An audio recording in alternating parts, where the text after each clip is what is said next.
So good afternoon, everyone. Thanks for joining us virtually today. My name is Ashley and I'm an advisor in science. And today I'm joined by Dr. Kajapur. He'll be speaking about the updates to the biochemistry programs and on the different career opportunities in the biochemistry degree. So I have Leslie, who is here with me today helping out, as well as some other advisors. I saw Kate, Nicole, and Chloe who are here today. They'll be kind of looking at the chat and taking any questions.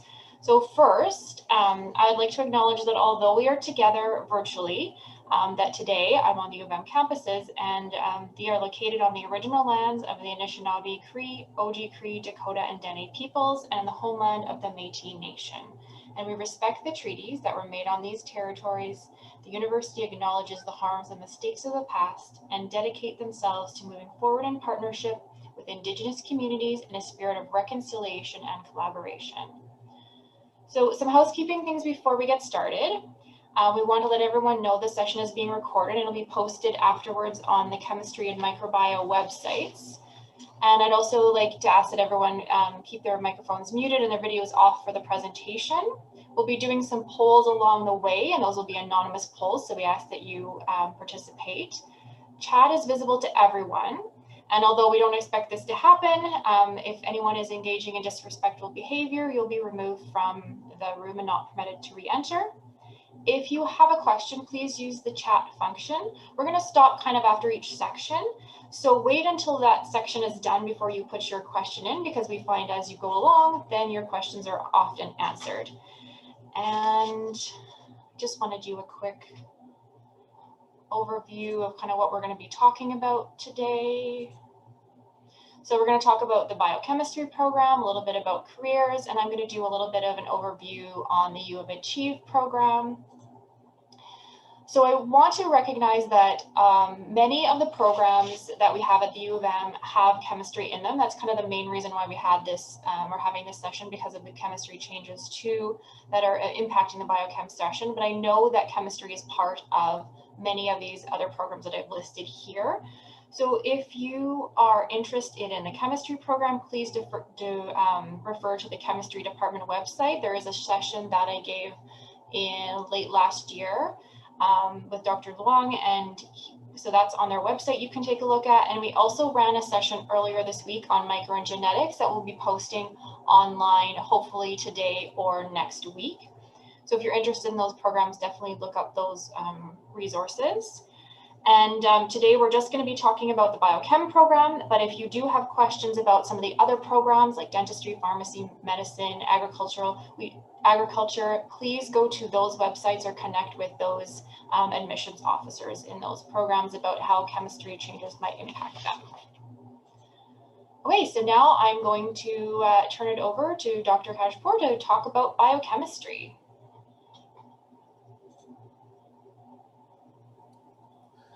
So hello, everybody. How are you doing? I think I'd just like to talk a little bit about the biochemistry program. The biochemistry program is a quite interesting program. It has lots of potential. You guys can, it's a program that's connected with the study of chemistry of life. So you have a lot of different, aspects that you can learn about. You have lots of different career opportunities. You can either decide to, use a biochemistry degree to go to other professional schools, such as medicine, pharmacy, and dentistry. That's a good, it's a good major to have. You can also, if you're interested in doing research, you can do a PhD later on in the biochemistry program, both in the U of M and in other programs as well.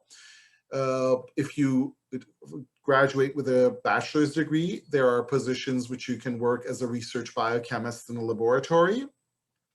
You can also, if you get a master's, you can work in various industries such as the pharmaceutical industry, you can work in the agriculture industry, you can work in other health-related fields, you can work in governmental labs. It's quite a nice major to have if you want to have a career. It's a good major, and there are lots of job opportunities in this major. It's also a lovely, exciting field. The research is lovely. We have lots of interesting people, both in the Department of Chemistry and Microbiology, that do research in the field of biochemistry. So I hope that you will really consider joining this major seriously. If there are any questions that you have that I've not addressed, please feel free to ask. Otherwise, I'm done.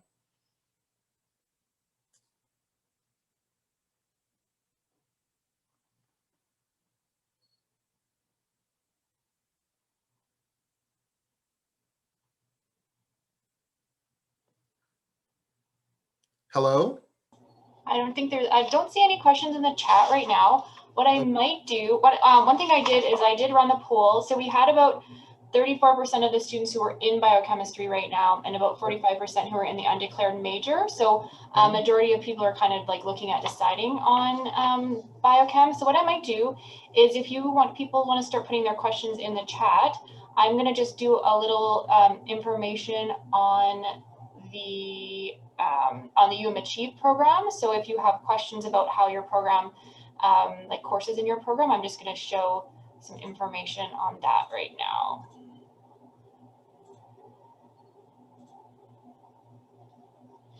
Okay, so UMachieve is a program that we use so that students can see what courses you have, what courses you need. It also shows your in-progress courses, and you can access UMachieve through your JUMP account.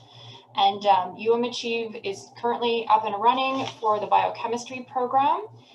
Just a quick note about the chemistry changes. The lab courses, many of the courses have labs that are separated now from the courses, so that students are getting credit for the time that you're spending in lab, which is great. But that means that lab exemptions are no longer available for chemistry courses in fall 2021.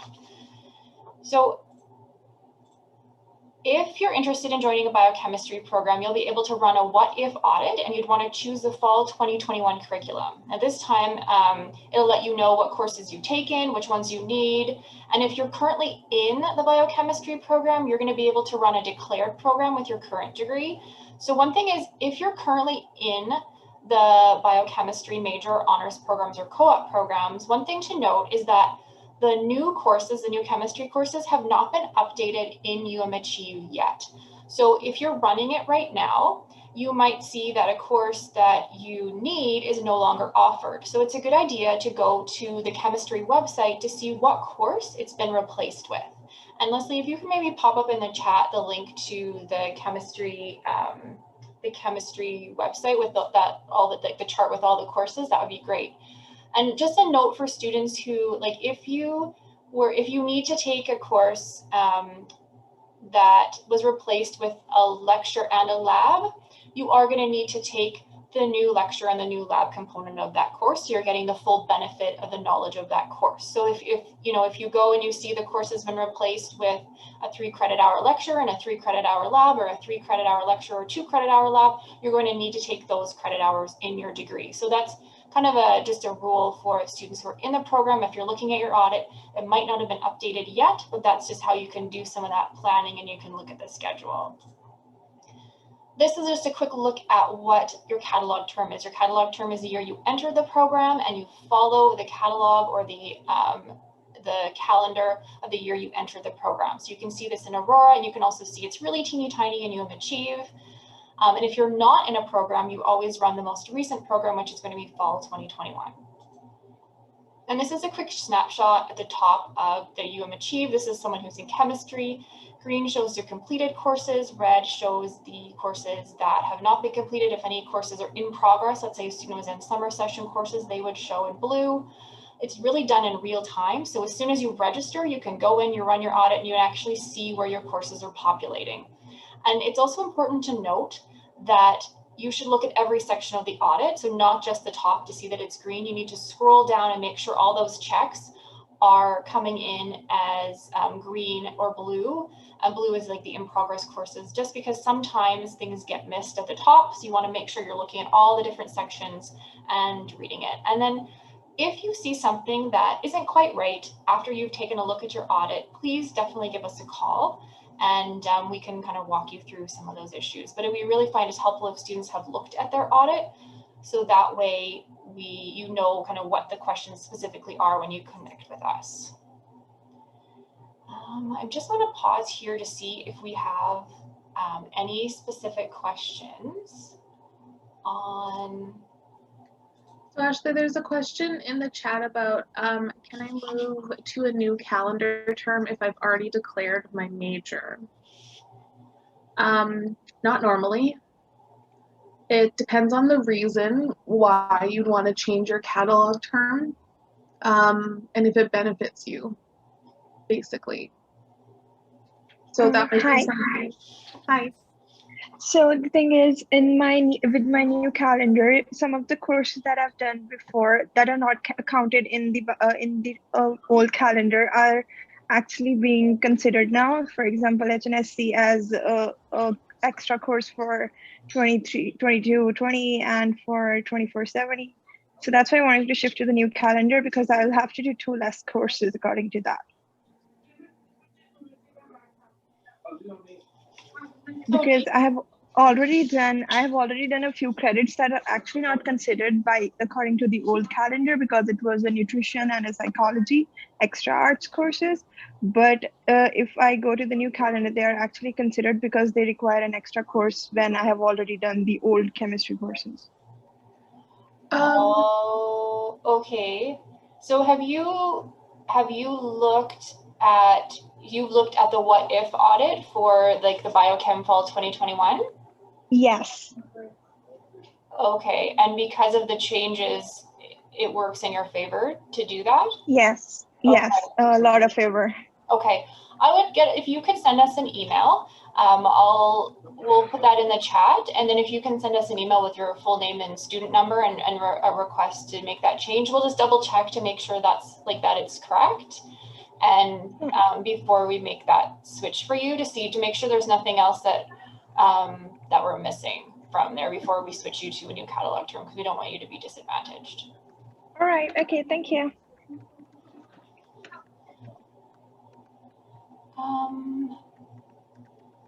Okay, so there's a question here from Patrick. I'm looking to graduate soon. Which catalog year should I look at, and how will I find out which catalog year I enter the program? So your catalog year, just like I showed there, is in Aurora, so you can see the catalog year, and you would run a declared program in Achieve, and it will automatically populate with your catalog term, so you'll be able to see that, and then so it'll automatically work to run your declared program in Achieve. And another question, if I took Chem 1300 and 1310 last year, do I need to take the first year chemistry courses? No. So the new chemistry 1300 and 1310 are equivalent to the 3 first year classes. So in lieu of that lab course, if you would need to take an extra elective in your program, if you're declaring Biochem for fall 2021. And UMachieve is set up to do that. So it's called the transition courses. If you look in that section when you run your what if audit or your declared program, you can see that an extra elective just populates in there for you.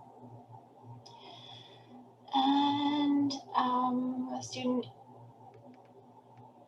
we can look at the 2021 academic catalog year for entering second year. So Harleen, the question you're asking is, if you're not in the program and you are in like the general degree or an undeclared major, you would look at the fall 2021. If you've declared biochem for say fall 2020, fall 2019, you need to look at the calendar for that year, and you'd run the audit for that program, your declared program, or you'd look at the academic calendar. Advanced registration, a question about what advanced registration is. So you can log in today to go online and find out what your registration date and your registration time is. So I would definitely recommend that you do that. Advanced early registration is for advisors and athletes, students registered with accessibility services, presidents, scholars, and leaders of tomorrow. So if you're not part of that group, then you would be registering based on your high school grades or based on your degree GPA on your registration date. And the dates are, I'll show that on the screen in a minute actually, when we're done here, that goes through the different dates.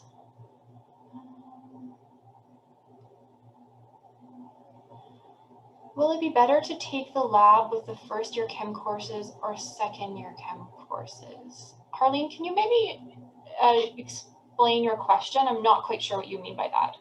I think it's the first chem course or the second chem course, because they're two. So probably I should answer that question. Yes. Okay.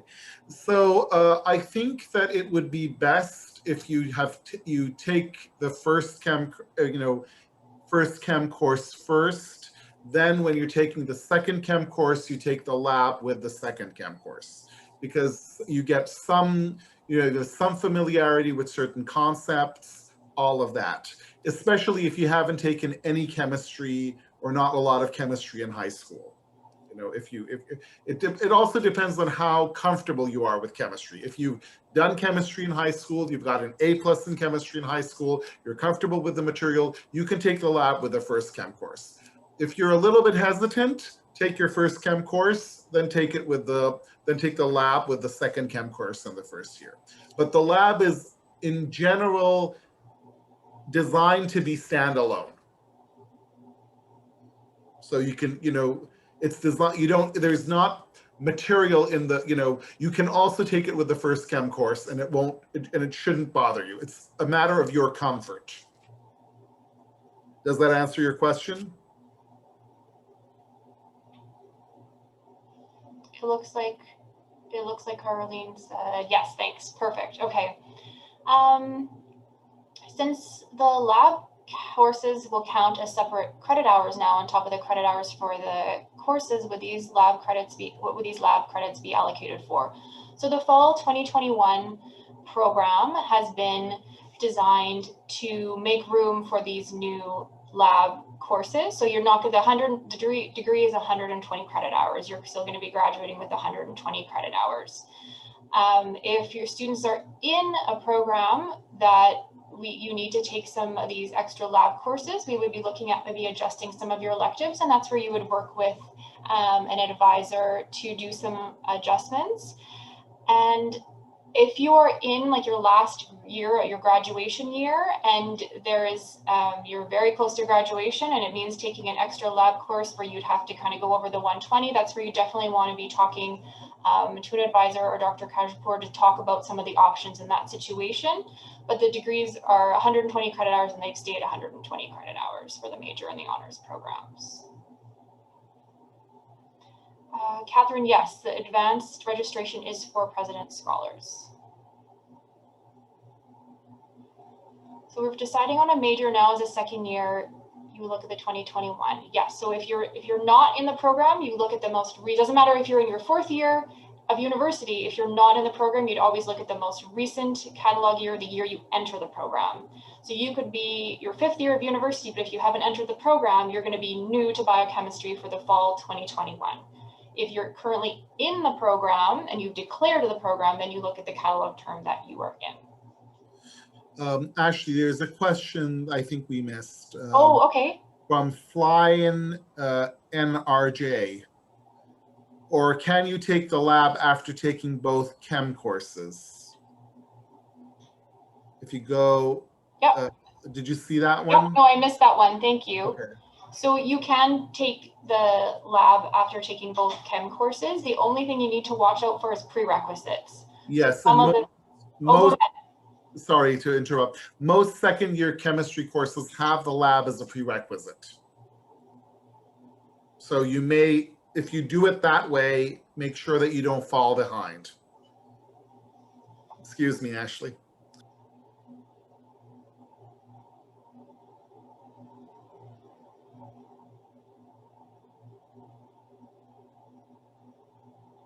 Okay, are there any other questions from those who are here? Oh.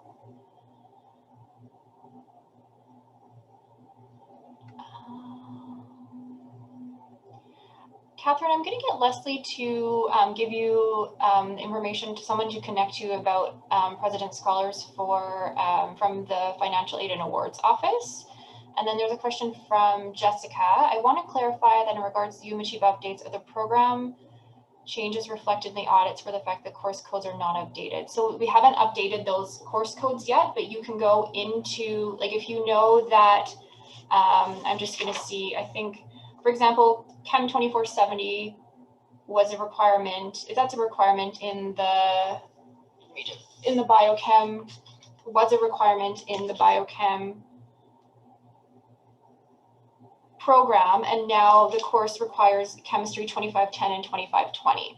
So if you are going to, if you see Chem 2470 is listed and you click on it, it's going to show nothing. It's going to show that it's not offered this year. So you can go to the chemistry website and take a look and see that, oh, Chemistry 2470 has now been replaced with 2510 and 2520. And our goal is to have that updated before returning students register. But if you're trying to do your pre-planning right now, I would definitely request that you just kind of write down the courses you need and then take a look at the chemistry website at the same time. And then Leanne, you're in your last year, and can you please make an appointment so that you can talk about your planning? And yes, I will. Leanne, can you maybe send me your student number in the chat, and then I'll reach out to you and connect with you that way.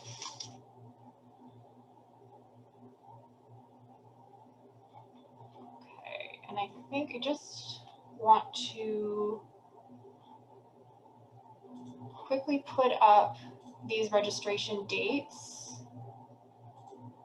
for students to see. So new students register July 13th and 19th, and returning students register July 22nd to August 10th. And then there's just an information page here for students, for you on how to reach us. So we have our phone lines open, and we ask that if you have any registration questions, you give us a call. And our email address is on there. This time of year, there's a really long lineup of phone calls and emails. So we ask that before you give us a call, that you see if you can find the answer on your own. So see what you can find on UM Achieve, see what you can find on the U of M website, but definitely any time sensitive inquiries should definitely be a phone call. And if you're emailing, please put your U of M user email account, full name, student number, and a detailed list of your questions so that we can help you. And we always answer questions in the order that they're received so that we can go through them as quickly as possible.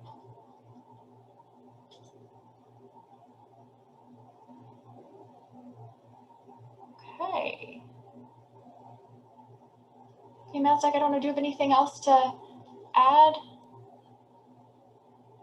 Oh, I think that we have, oh, there's somebody who wants to ask a question from me. So I want to know what's that. So Leanne is asking me, since my situation is specific and requires some adjustment, will you be able to meet with myself and an academic advisor to inquire what can be agreed upon?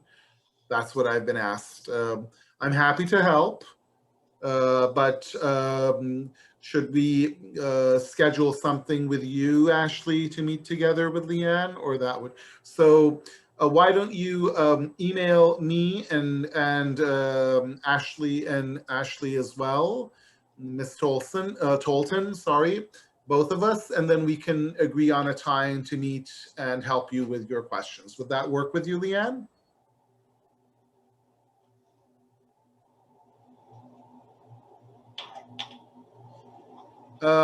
Actually, no, because I'm out of the country. So I would rather, if you could meet sometime next week, that would be much better. Yeah, I have the students' information, so I'll email them to arrange something. Okay. Yeah. So we can meet sometime next week. That would be okay for the registration, won't it, Ashley? It won't cause any trouble. Yeah, that's fine. Okay. Okay. I don't see any other questions. So thanks to everyone for coming. And thanks, Dr. Kajapur, for joining us on your vacation. Thank you very much. Thank you very much.